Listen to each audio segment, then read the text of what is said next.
What up, YouTube boxing fans? It's your boy Av, Sweet Science Brothers, coming to you live from NYC. I want to talk to you guys about the dark side of the force. I want to talk to you guys about the business side of boxing. Once again, the dark side of the force. Let's address a couple of aspects. Specifically, I want to talk about step-aside money and the impact that it has had in the landscape of boxing. So most of us know what step-aside money is, but just in case there are new boxing fans out there that tune in, basically step-aside money is when a champion, let's stick with the WBC, because not every sanctioning body or organization has that feature. I think the IBF doesn't have step-aside money. Anyway, so step-aside money is basically when a champion has a title and then his number one contender, his mandatory challenger, the fighter that has earned a right to facing the champion for the belt, who has paid his dues, a guy who has risen up the ranks, okay, and has paid his dues and has earned a shot at that title, becomes what is called a mandatory challenger. So a mandatory challenger the champion must fight his mandatory challenger because the mandatory challenger has earned that position to face him for the title. Okay? So typically there are two ways in which a champion can avoid fighting his mandatory. One is if he unifies with another champion who has another belt in the division. For example, if you're the champion of the WBC, let's say you're the welterweight champion, WBC welterweight champion, and you have a mandatory, but you have an opportunity to face the WBO champion at 147, at welterweight. So if you choose to try to fight that guy, you don't have to fight your mandatory. Also, you'll get a voluntary, like there'll be a time period in which you'll have to face your mandatory. Like let's say they'll give you, okay, you'll have 12 months or 14 months, and you during that time, at some point in that time, you have to fight your mandatory. So if you could get in a fight before that, fine, it's okay. But there's a time period in which you do have to fight your mandatory. So anyway, by unifying with another champion, you can avoid fighting your mandatory. Another way, and this is what I want to address today, another way to avoid your mandatory is paying what's called step-aside money. Basically, step-aside money is something that's been going on in boxing for a while, but people are just starting to talk about it because we're living in the most weakest and pathetic era of boxing, in the history of boxing, in the history of pugilism, bro. This is the weakest time period in boxing. This is a time period in boxing where world champions like Billy Joe Saunders will say, I'm not ready to fight another champion in the division, or this guy is better than me, or whatever. Now he's saying, oh, I want more money, I could beat him if they pay me. No, you weren't singing that tune when you won the belt. Like, you know what I'm saying? Anyway, let me not get into Billy Joe Saunders. He's pathetic, and I'm going to roast him soon. But going back, step-aside money.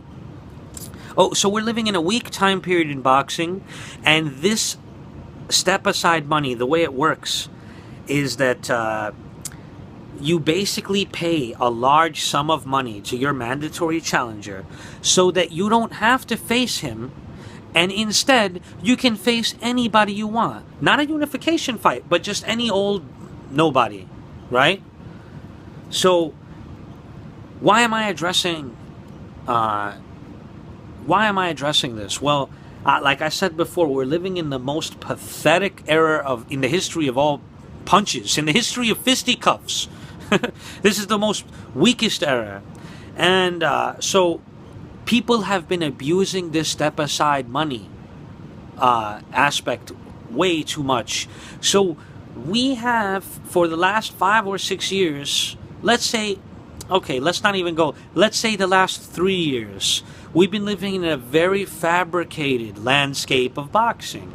I'm going to give you an example, a perfect example. Danny Sweet Cherry Garcia. Danny Garcia, a fighter that I always thought was overrated. He's a fighter that I thought, like, in the beginning, I just looked at this guy and I said, man, he's so flat-footed. Man, he has awful skills. This guy's, wow, he's terrible. His punches are sloppy. He's just awful all around. All around the guy's awful. But he's knocking these guys out. He has a heavy, heavy punch, and he has a solid, probably the best chin at 140 that I thought. I thought he had the best chin. I've seen this guy take hellacious punches. and he's taking them well. So, I saw Danny Garcia struggle life or death to fight an old Eric Morales. He went through a life or death struggle to fight an old Zab Judah. You know what I'm saying? And I just thought he was a bum. And I thought that, I didn't like him. I really didn't like him. And then he goes ahead and knocks out the kingpin of the 140-pound division at the time, Amir Khan. And that was a big deal, That was a big deal. I didn't like Danny Garcia. I still don't like Danny Garcia. But I was like, oh wow, that's a big win right there. Not, But the thing was, so he knocks out Amir Khan. But I thought that Amir Khan was boxing his head off, giving him big combinations and moving around until he landed that huge haymaker. By the way, his eyes were closed when he threw that haymaker. It was just like a big sloppy shot that just landed flush. And Amir Khan is chinny. Everyone knows that. Anyway, you can't take away the credit. He knocked the guy out, and he won the title. Never gave him a rematch, no matter what the guy does. But whatever, he won that shot. I was still hating on him. For a while. But then he went ahead. See, this was when Golden Boy was actually a promotional company. Like, they actually had some say in who's fighting who and, whatever. So, Danny Garcia fights the Terminator, the absolute killer of the division, Lucas Matisse. And after the Matisse fight, Danny Garcia, what a hell of a fight. He earned all my respect after that fight. I really was like, wow, man, I've been wrong about this guy, right? I was like, I've been wrong about this guy, and I was like, this guy is great. Or so I thought. So he goes on, I'm just giving you some backstory. I'm going to get back into the step-aside money. But so he goes on to, get defeated easily by Mauricio Herrera. He got defeated. And they rob Mauricio Herrera. Then he goes ahead and fights a blown-up lightweight who wasn't even ranked, I think he was ranked 73 at lightweight. And then he brought him up to 140, and then he couldn't make the weight and made the guy fight at 143, which was a catch weight. Pathetic. Then he goes and fights Lamont Peterson, a guy that already got knocked out in 3 rounds by Lucas Matisse. Completely washed him up, knocked him out, no problem. Amir Khan fucked him up and was robbed in Washington, D.C. They took 2 points away from him for pushing. It was a joke. Amir Khan got robbed there. Anyway, so he was fighting awful opposition, and he was staying away from the dangerous guys. Let's go back to the step-aside money, shall we? So, Victor Postal was Danny Garcia's mandatory, and Danny Garcia paid Victor Postal step-aside money 3 times, and we found out a lot of information because these guys are the biggest ducks in the history of boxing. This new generation of pathetic losers now, the biggest history of ducks. So we're learning aspects of the dark side of the force, the business end of boxing. We're learning little things about it that we never knew before because these guys are abusing these secret levers that have been around for a while. These guys have been abusing it so much that we're actually learning things about it that we never knew before. For example, we discovered that in order to make someone step aside, according to the WBC rules, you have to pay them $800,000. That's a lot of money right there. And then the fighter in question can say no. They can reject the step-aside money, or they can request more money. So, Danny Garcia paid Victor Postal step-aside money, $800,000 the first time. Then the second time, Victor Postal said, no, I want more money. And he gave it to him. And then the third time, he gave him even more money. So we don't know how much money he paid Victor Postal. But If the minimum is 800,000 and he paid it more the second time, we could say it was $1 million probably. And if he asked for even more after that, it was probably 1.2. But that's just speculation. But I'm sure it was $1 million or more, both of the other two times.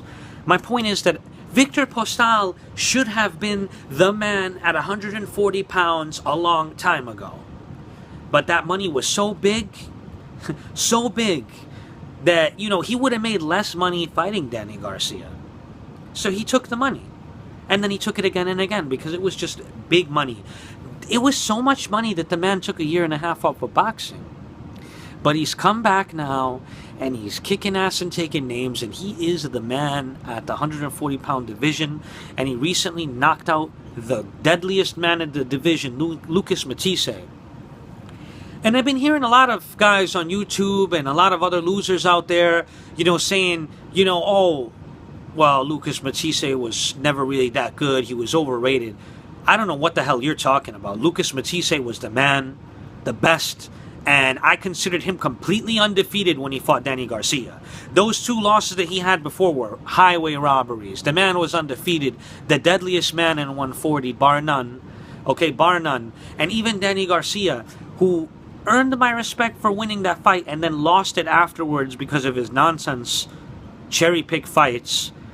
And he lost. Lamont Peterson beat the crap out of Danny Garcia. So did Mauricio Herrera, outboxed him. You know what I'm saying? But going back. So, my point is, you know, Danny Garcia did earn my respect for the Lucas Matisse fight. But in retrospect, going back to that fight, you know, Lucas Matisse got a broken orbital bone in the second round. And if you watch that fight, the whole fight, he had his right hand, instead of balled up in a fist, it was wide open, covering that eye completely because it was that badly damaged. And this tough son of a gun went, you know, all 12 rounds fighting Danny Garcia with a badly damaged orbital bone. And he almost knocked Danny Garcia out. He was going in for the kill. Like I said before, Danny Garcia has a cast iron chin at 140. I wonder if it'll hold up at 147, but he had an excellent chin. So going back, Victor Postal should have been the man a long time ago, but this step-aside money created this illusion of, you know, these fake champions. And we don't know who else is getting paid step-aside money because these things are really under wraps. It's just that Danny Garcia abused the step-aside money so much that we ended up learning a little bit more about it as fans, you know, as we just come out on articles and we would figure it out and find out how much, you know, when someone pays a guy step-aside money once, people don't take notice, no one really cares, but when it's 2-3 times, people start going like, oh my God, why is he paying this guy so much? Why again? Who is this fighter? How much did he pay him? People start asking questions, and little by little we start discovering things. And anyway, I'm running out of time. I just, you know, wanted to mention that. So this step-aside money has impacted the landscape at 140, and we as fans didn't get to see who the real best guy was in the division, and now we're seeing the same thing, you know, even in the middleweight division, right? Miguel Cotto paid Gennady Golovkin step-aside money 3 times as well. Big money. So Gennady Golovkin should have had that WBC belt a long time ago, but, you know, he took the step-aside money because, not because he needs the money. With Gennady Golovkin's situation was a little different. He took the step-aside money because he needs that name. He needs that big fight. That's what he needs. He needs that big fight. So it is what it is. My point is, as boxing fans, just so that we're clear, that this step-aside money is not letting us see the best fight the best. It's not letting us know who is the real champion. And I'm curious. I'm asking you guys a question now. Can you give me other examples of dangerous fighters being paid step-aside money? Or fighters in the past who got paid step-aside money several times because they just couldn't get the fights that they wanted to get? I'm curious about it. Anyway, this is your boy Av, Sweet Science Brothers, coming to you live from NYC.